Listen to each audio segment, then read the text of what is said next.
Donald and Douglas are a pair of Caledonian goods engines that work in the Scottish region of British Railways. They are kept busy and work hard together, often double-heading trains.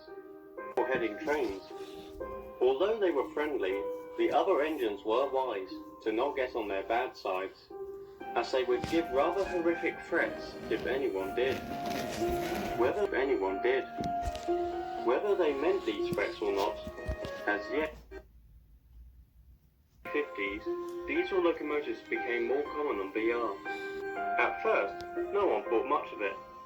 However, over time, they soon realised that diesels weren't just here to improve the railways. They were here to replace. One of these was a Class 42 warship that came from a factory in Barrow.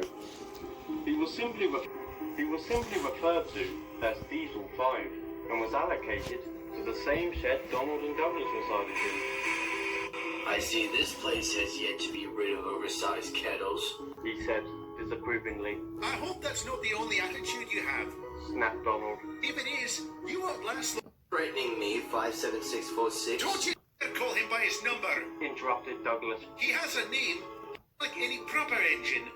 You... Don't talk to me like that. I'm the future of the railway, and you and your kind are dying out. Show me some respect. We only give respect to those who give it back, and you have shown no such thing since arriving.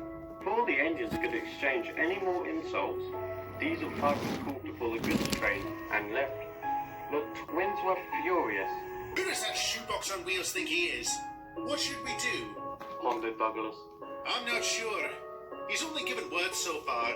But if he does something to us, or anyone else, then we'll think of something. Diesel 5 and the twins. A day went by, and there had been no more confrontations between Diesel 5 and the twins. Unfortunately, this wouldn't be the case for long. Quay at a harbour. Douglas was on a quay at a harbour. He had just delivered some trucks filled with stone, and they were currently being unloaded. Soon they had finished, and Douglas prepared to reverse out of the quay. Suddenly, he got a bump from behind and began rolling towards the edge. His driver slammed on the brakes, and Douglas screeched to a halt, just as his first pair of driving wheels left the rails. Help! Someone help! Luckily, Donald, who was nearby, came to his aid, and after being coupled up, pulled Douglas to safety. Oh, thank you, Donald. Thank you. What happened, Dougie? Did your brakes fail? No, someone pushed me from behind, but I don't know who did it. Thanks to them, Diesel 5 was watching them, cursing under his breath. Damn, I was so close to getting rid of him. Later, the twins were resting on a siding, still shaken over what happened. Douglas decided to take his mind off it by surveying his surroundings. He noticed a little tank engine sleeping in an open shed. All of a sudden, it was bumped from behind and began rolling down the line towards a quay. Both twins were shocked, and as Douglas watched on, unable to move in time, Donald looked back at the shed. There, standing at the back, was Diesel 5, smirked on, unable to move in time. Donald looked back at the shed. There, standing at the back, was Diesel 5, smirking. Before anything, the tank engine rolled towards the edge of the quay and plunged into the deep, cold sea. None of the cranes were long enough to pull the little tank engine from the water, and even though they could call one that was, it would be far too late when it arrived. The engine was lost forever. Donald and Douglas didn't know what to think. On one half, they were sad for the loss of that engine, but on the other hand, they were enraged. So you saw Diesel 5 behind the shed? Douglas asked. Aye, we both heard a bump when that engine began moving. I think we both know what happened. Both twins noticed something. On a distant siding, Diesel 5 was watching the sea and all the boat cranes, with a massive grin on his face. It was now obvious. He had killed that poor little tank engine, and earlier he tried to do the same to Douglas. Caledonian twins. That was the final straw.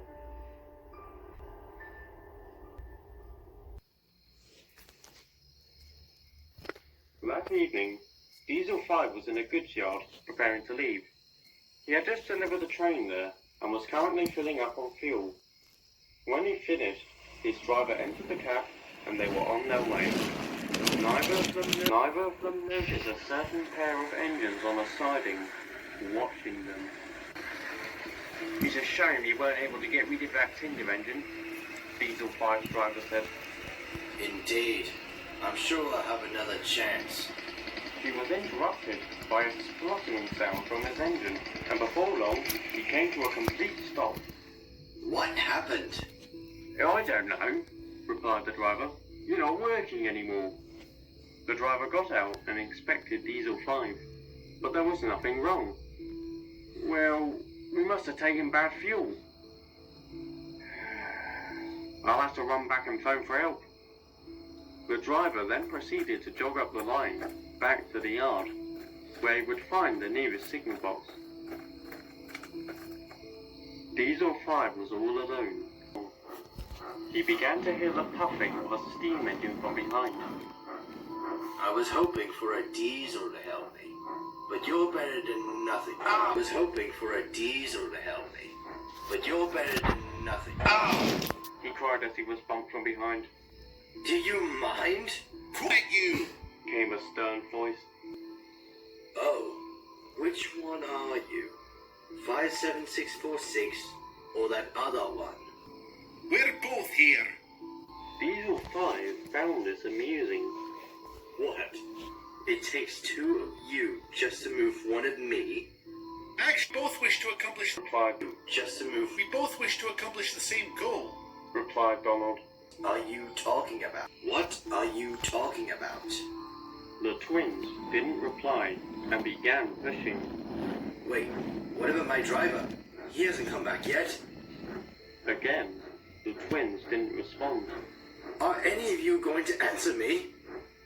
Still no response. Are any of you going to answer me? Still no response. Eventually, they arrived at a set of points and stopped. Diesel 5 watched as one of the drivers jumped from the cab and switched them. Then, they moved onto an old, rusty line.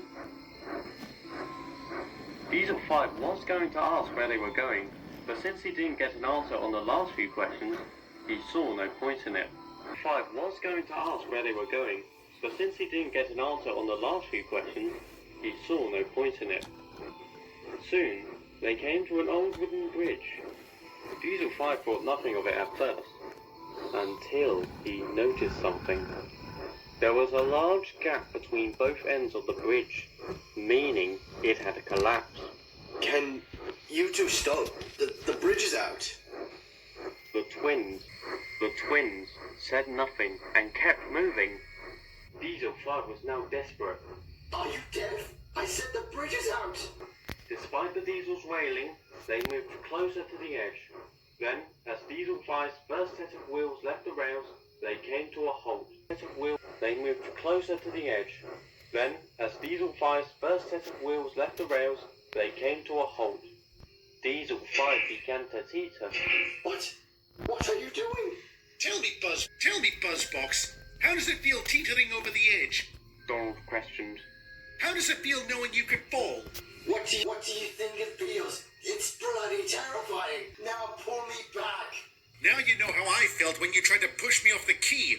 Not to mention that tank engine you sent flying into the bloody Diesel 5's mouth dropped.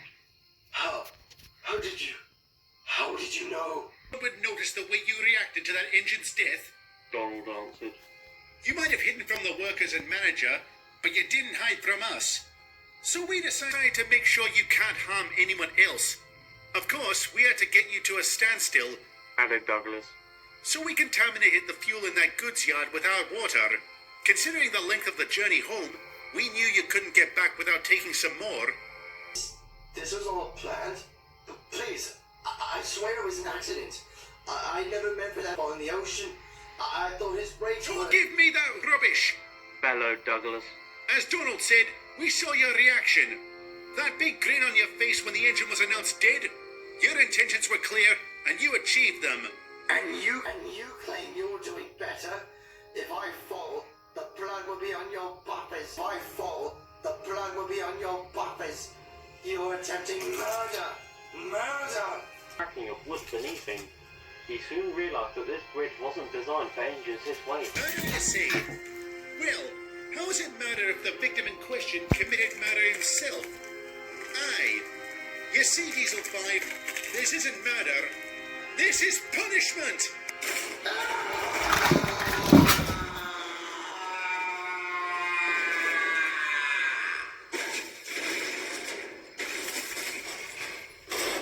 A loud, horrific scream was the last sound Diesel 5 made as the bridge fell to pieces and he plunged into the rocks below.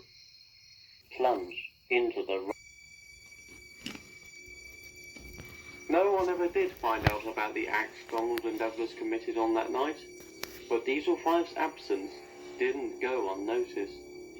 His remains were eventually discovered by a breakdown gang, all of which were taken to crew for scrap. The workmen assumed that the driver left the engine to do something and forgot to put the brakes on properly, resulting in him rolling on his own. That was until the driver himself told them about the breakdown and that it must have been contaminated fuel, which was later confirmed by an inspector. In the end, no one had an answer to what happened to Diesel 5 that night. At one point, he was on the main line, and the next, at the bottom of where a bridge once stood.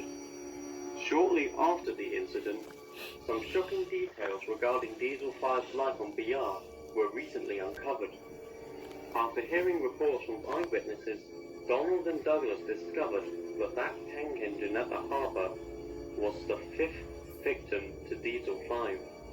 He was the cause of the deaths of 4 other steam engines, either by being pushed into the ocean or down large hills. It was also revealed that his driver had allowed him to commit these horrible deeds and was promptly arrested. After that, more was said on the matter.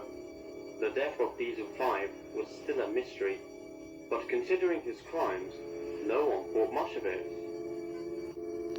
As for Donald and Douglas, they admittedly had some guilt regarding their actions. On one buffer, it might have been wise if they brought Diesel 5 and his driver to the authorities and let them deal with it, but on the other buffer, he had taken the lives of 5 innocent engines, and it would have been 6 if Douglas wasn't saved by his twin. They eventually came to the same conclusion. No matter how it would have went, Diesel 5's fate was sealed. Donald and Douglas remain hard-working to this day, and often together. Despite their stern attitudes, they do show themselves as good-hearted and are friends to many. However, some engines are quick to warn others. If you ever encounter a pair of Caledonian twins known as Donald and Douglas, whatever you do, do not piss them off.